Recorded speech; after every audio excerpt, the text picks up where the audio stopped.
Февраль – время, когда простудные заболевания набирают обороты. Долго не проходящий кашель – сопутствующая неприятность. Избавиться от него порой бывает очень тяжело.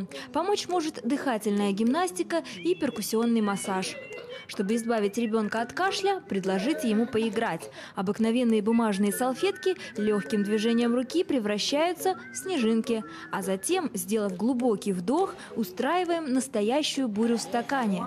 Можно сдувать бумажные снежинки и с ладошек. Главное запомнить – вдыхаем через нос, выдох ртом.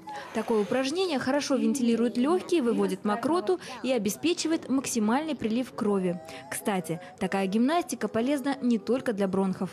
При подготовке к дыхательным упражнениям мы применяем упражнения для мелкой моторики. Ребенок рвет салфеточку на мелкие кусочки. Сначала у него будут получаться вот такие большие, некрасивые снежинки, но с каждым моментом он будет рвать их все мельче и мельче.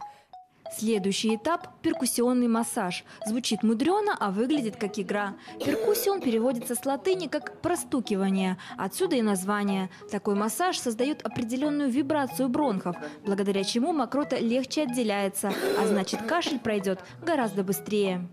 Вентиляция легких произошла после нашей дыхательной гимнастики, прилив крови, согрелись наши органы. Теперь мы специальными массажными движениями грудной клеточки аккуратненько ребенку нажимаем на грудную клетку от основания легких к бронхам и легкие постукивания.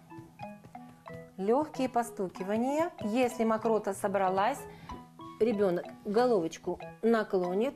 Мы его попросим сделать глубокий-глубокий вдох, Катюша, и хорошо покашлять. Покашлять. Вот так, отлично, хорошо, молодец.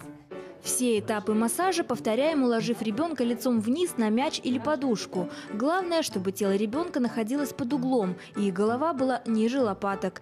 Стучать по ребрышкам можно 3-4 раза в день.